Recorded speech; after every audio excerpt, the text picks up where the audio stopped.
The title of the Gosho is the teaching, capacity, time, and country. Let's first listen to the background of this Gosho. In the 7th month of 1260, Nichiren Daishonin submitted his treatise on establishing the correct teaching for the peace of the land to the former regent Hōjō Tokiyori, who, though retired from office, was still the most influential member of the ruling Hōjō clan. Infuriated at the Daishonin's criticism of the Pure Land school set forth in this treatise, a group of Pure Land believers attacked his dwelling at Nagoe, Kamakura, in an attempt to do away with him. The Daishonin narrowly escaped to Toki Jōnin's residence in the nearby province of Shimōsa. When he reappeared in Kamakura in the spring of 1261 and resumed his propagation activities, the government arrested him and, without investigation, ordered him exiled to Ito on the Izu Peninsula. He remained in Izu from the 12th day of the 5th month until he was pardoned and returned to Kamakura on the 22nd day of the 2nd month, 1263. This work is dated simply the 10th day of the 2nd month, but it is generally assumed that it was written in the 2nd year of Kōchō, 1262, while he was in exile in Izu. The Daishonin wrote this letter, reconfirming the correctness of his teaching in light of the 5 principles for propagation: the teaching, the people's capacity, the time, the country, and the sequence of propagation. He also reaffirms his own mission in view of the Lotus Sutra's predictions that its votary in the latter day of the law will undergo persecutions at the hands of the 3 powerful enemies. Buddhist scholars of the past had set forth various criteria that one must understand and take into account in propagating Buddhism. Nichiren Daishonin organized these criteria into an integral system, establishing the 5 principles for propagation as a standard for the comparative evaluation of the various Buddhist teachings. In this letter he explains these 5 guides, demonstrating in terms of each why the Lotus Sutra is the supreme teaching. Although this letter refers only to the Lotus Sutra, in light of the Daishonin's other writings we may understand this to mean the sutra's essence, Nam Myoho Renge Kyo, and the practice and spirit it encompasses. Now listen to the Gosho. With regard to the first item, the teaching consists of all the sutras, rules of monastic discipline, and treatises expounded by the thus come one Shakyamuni, comprising 5,048 volumes contained in 480 scroll cases. The teachings of Buddhism, after circulating throughout India for 1,000 years, were introduced to China 1,015 years after the Buddha's passing. During the 664-year period beginning with that year, the 10th of the Young Ping era, cyclical sign Hinoto Yu, in the reign of Emperor Ming of the later Han, and ending with the 18th year of the Kai Yuan era, cyclical sign Kanu Uma, in the reign of Emperor Xuan Cheng of the Tang, all of the Buddhist teachings were introduced to China. The contents of these sutras, rules of monastic discipline, and treatises can be divided into the categories of Hinayana and Mahayana teachings, provisional and true sutras, and exoteric and esoteric sutras, and one should carefully distinguish between them. Such designations did not originate with the later scholars and teachers of Buddhism, they derive from the preaching of the Buddha himself. Therefore, they should be employed without exception by all living beings in the worlds of the 10 directions. Anyone who fails to do so should be regarded as non-Buddhist. The custom of referring to the teachings of the Agama Sutras as Hinayana derives from the various Mahayana Sutras of the correct and equal, wisdom, and Lotus and Nirvana periods. In the Lotus Sutra the Buddha says that, if he had preached only the Hinayana teachings and withheld the Lotus Sutra, he would have been guilty of stinginess and greed. Moreover, the Nirvana Sutra states that those who accept only the Hinayana Sutras and declare that the Buddha is characterized by impermanence will have their tongues fester in their mouths. Second is the matter of capacity. One who attempts to propagate the teachings of Buddhism must understand the capacity and basic nature of the persons one is addressing. The Venerable Shariputra attempted to instruct a blacksmith by teaching him to meditate on the vileness of the body, and to instruct a washerman by teaching him to conduct breath-counting meditation. Even though these disciples spent over 90 days in their respective meditations, they did not gain the slightest understanding of the Buddha's teachings. On the contrary, they took on erroneous views and ended by becoming ikanikas, or persons of incorrigible disbelief. The Buddha, on the other hand, instructed the blacksmith in breath-counting meditation, and the washerman in the meditation on the vileness of the body, and as a result both obtained understanding in no time at all. If even Shariputra, the foremost in wisdom among the disciples of the Buddha, failed to understand people's capacity, then how much more difficult must it be for ordinary teachers today, in the latter day of the law, to have such an understanding. Ordinary teachers who lack an understanding of people's capacity should teach only the Lotus Sutra to those who are under their instruction. Question: what about the passage in the Lotus Sutra that says, "Do not preach this sutra to persons who are without wisdom"? Answer: when I speak of understanding capacity, I am referring to preaching by a person of wisdom. Again, one should preach only the Lotus Sutra even to those who slander the law, so that they may establish a so-called poison drum relationship with it. In this respect, one should proceed as Bodhisattva Never Disparaging did. However, if one is speaking to persons who one knows have the capacity to become wise, then one should first instruct them in the Hinayana teachings, then instruct them in the provisional Mahayana teachings, and finally instruct them in the true Mahayana. But if speaking to those one knows to be ignorant persons of lesser capacity, then one should first instruct them in the true Mahayana teaching. In that way, whether they choose to believe in the teaching or to slander it, they will still receive the seeds of Buddhahood. Third is the consideration of time. Anyone who hopes to spread the Buddhist teachings must make certain to understand the time. For example, if a farmer were to plant his fields in autumn and winter, then, even though the seed and the land and the farmer's efforts were the same as ever, this planting would not result in the slightest gain but rather would end in loss. If the farmer planted one small plot in that way, he would suffer a minor loss, and if he planted acres and acres, he would suffer a major loss. But if he plows and plants in the spring and summer, then, whether the fields are of superior, medium, or inferior quality, each will bring forth its corresponding share of crops. The preaching of the Buddhist teachings is similar to this. If one propagates the teaching without understanding the time, one will reap no benefit but, on the contrary, will fall into the evil paths. When Shakyamuni Buddha made his appearance in this world, he was determined to preach the Lotus Sutra. But though the capacities of his listeners may have been right, the proper time had not yet come. Therefore, he spent a period of more than 40 years without preaching the Lotus Sutra, explaining, as he says in the Lotus Sutra itself, that the time to preach so had not yet come. The day after the Buddha's passing begins the 1,000-year period known as the former day of the law, when those who uphold the precepts are many while those who break them are few. The day after the end of the former day of the law marks the beginning of the 1,000-year period known as the middle day of the law, when those who break the precepts are many while those without precepts are few. And the day after the ending of the middle day of the law begins the 10,000-year period known as the latter day of the law, when those who break the precepts are few while those without precepts are many. During the former day of the law, one should cast aside those who break the precepts, or who have no precepts at all, giving alms only to those who uphold the precepts. During the middle day of the law, one should cast aside those without precepts and give alms only to those who break them.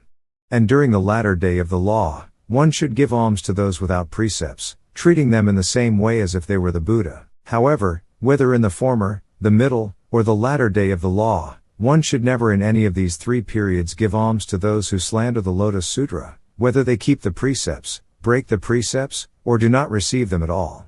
If alms are given to those who slander the Lotus Sutra, then the land will invariably be visited by the 3 calamities and 7 disasters, and the persons who give such alms will surely fall into the great citadel of the hell of incessant suffering. When the votary of the Lotus Sutra denounces the provisional sutras, it is like a ruler, a parent, or a teacher disciplining a retainer, a son, or a disciple. But when practitioners of the provisional sutras denounce the Lotus Sutra, it is like retainers, sons, or disciples attempting to punish their ruler, parent, or teacher. At present, it has been 210 or more years since we entered the latter day of the law. One should consider very carefully whether now is a time best suited for the provisional sutras or Nembutsu teachings, or whether it is the time when the Lotus Sutra should spread. Fourth is the consideration of the country. One must never fail to take into account the kind of country in which one is spreading the Buddhist teachings. There are cold countries, hot countries, poor countries, rich countries, central countries, and peripheral countries, large countries and small countries, countries wholly given over to thieving, countries wholly given over to the killing of living things, and countries known for their utter lack of filial piety. In addition, there are countries wholly devoted to the Hinayana teachings, countries wholly devoted to the Mahayana teachings, and countries in which both Hinayana and Mahayana are pursued. In the case of Japan, therefore, we must carefully consider whether it is a country suited exclusively to Hinayana, a country suited exclusively to Mahayana, or a country suited for the practice of both Hinayana and Mahayana. Fifth is the sequence of propagation. In a country where the Buddhist teachings have never been introduced, there of course will be none who are familiar with Buddhism. But in a country where Buddhism has already been introduced, there will be those who believe in the Buddhist teachings. Therefore, one must first learn what kind of Buddhist doctrines have already spread in a particular country before attempting to propagate Buddhism there. If the Hinayana and provisional Mahayana teachings have already spread, then one should by all means propagate the true Mahayana teaching. But if the true Mahayana teaching has already spread, then one must not propagate the Hinayana or provisional Mahayana teachings. One throws aside shards and rubble in order to pick up gold and gems, but one must not throw aside gold and gems in order to pick up shards and rubble. If one takes the 5 principles outlined above into account when propagating the Buddhist teachings, then one can surely become a teacher to the entire nation of Japan. To understand that the Lotus Sutra is the king of sutras, the foremost among them all, is to have a correct understanding of the teaching. Yet Fa Yun of Quang Che Su Temple and Hui Quan of Tao Chang Su Temple claim that the Nirvana Sutra is superior to the Lotus Sutra. Cheng Quan of Mount Qingliang and Kobo of Mount Koya claim that the Flower Garland and Mahavairakana Sutras are superior to the Lotus Sutra. Chi Tsong of Chia Shang Su Temple and the priest Kui Chi of Zuen Su Temple claim that the 2 sutras known as the Wisdom and the Profound Secrets are superior to the Lotus Sutra. One man alone, the great teacher Chi Che of Mount Tiantai, not only asserted that the Lotus Sutra is superior to all the other sutras, but urged that anyone claiming there is a sutra superior to the Lotus should be admonished. He said that, if such persons persist in their false claim, their tongues will surely fester in their mouths during the present existence, and after death they will fall into the Avicii hell. One who is able to distinguish right from wrong among all these different opinions may be said to have a correct understanding of the teaching. Of all the 1,000 or 10,000 scholars of the present age, surely each and every one is confused as to this point. If so, then there must be very few who have a correct understanding of the teaching. If there are none with a correct understanding of the teaching, there will be none who read the Lotus Sutra. If there are none who read the Lotus Sutra, there will be none who can act as a teacher to the nation. If there is no one to act as a teacher to the nation, then everyone within the nation will be confused as to the distinctions within the body of sutras, such as those between the Hinayana and the Mahayana, the provisional and the true, and the exoteric and the esoteric sutras. Not a single person will be able to escape the sufferings of birth and death, and in the end they will all become slanderers of the law. Those who, because of slandering the law, fall into the Avicii hell, will be more numerous than the dust particles of the land, while those who, by embracing the law, are freed from the sufferings of birth and death, will number less than the specks of dirt that can be placed on a fingernail.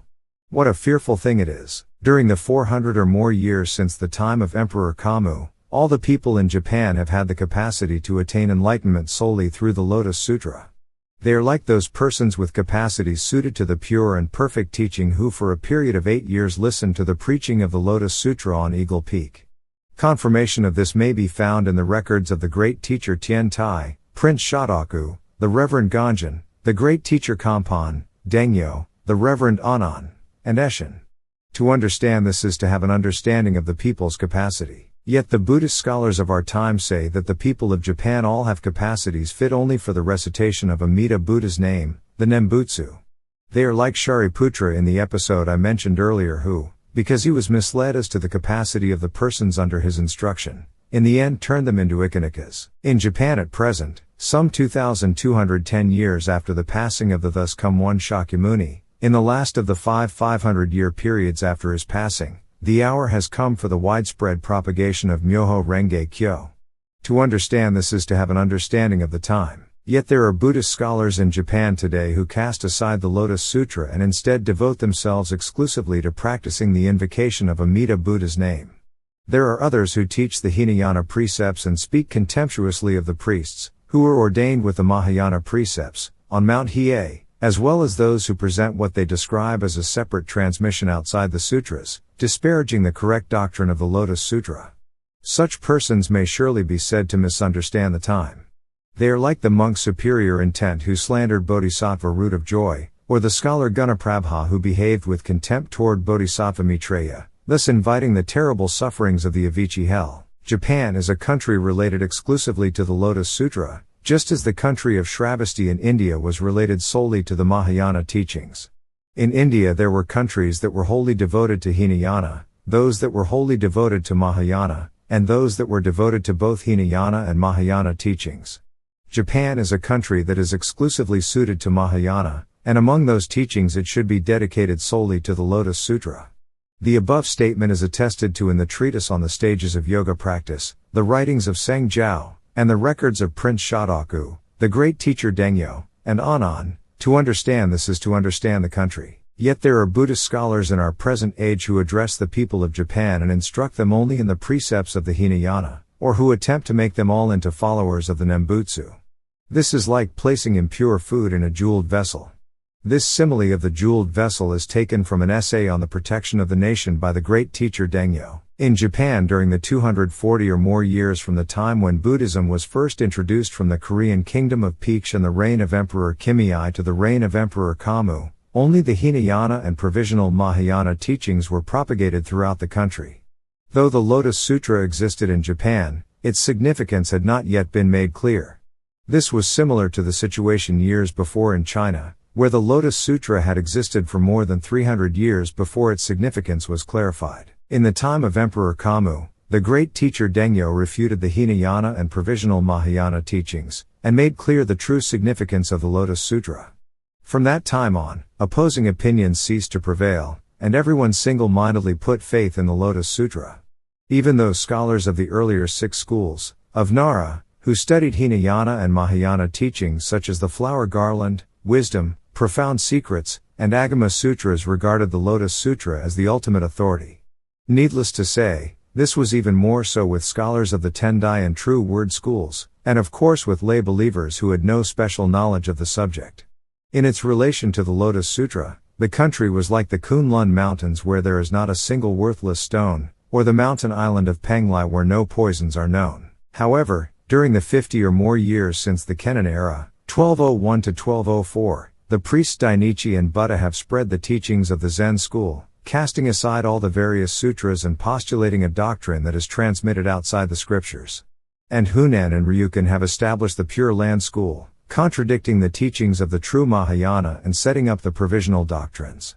These men are in effect casting aside gems and instead gathering stones, abandoning the solid earth and trying to climb up into the air. They know nothing about the order in which the various doctrines should be propagated.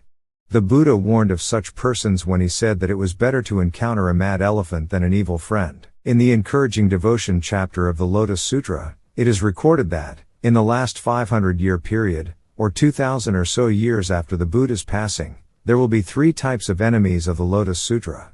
Our present age corresponds to this last 500-year period. And as I, Nichiren, ponder the truth of the Buddha's words, I realize that these 3 types of enemies are indeed real. If I allow them to remain hidden, then I will not be the votary of the Lotus Sutra. Yet if I cause them to appear, then I am almost certain to lose my life. The 4th volume of the Lotus Sutra states, since hatred and jealousy toward this sutra abound even when the thus come one is in the world, how much more will this be so after his passing? The 5th volume says, it will face much hostility in the world and be difficult to believe. The same volume also reads, we care nothing for our bodies or lives but are anxious only for the unsurpassed way. And the 6th volume reads, not hesitating even if it costs them their lives. The 9th volume of the Nirvana Sutra states, for example, it is like a royal envoy skilled in discussion and clever with expedient means who, when sent on a mission to another land, would rather, even though it costs him his life, in the end conceal none of the words of his ruler. Wise persons too do this. In the midst of ordinary people and without begrudging their lives, those who are wise should without fail proclaim the thus come one's prize teaching from the correct and equal sutras of the great vehicle. The great teacher Chang'an, commenting on this passage, says, a royal envoy, would rather, even though it costs him his life, in the end conceal none of the words of his ruler means that one's body is insignificant while the law is supreme.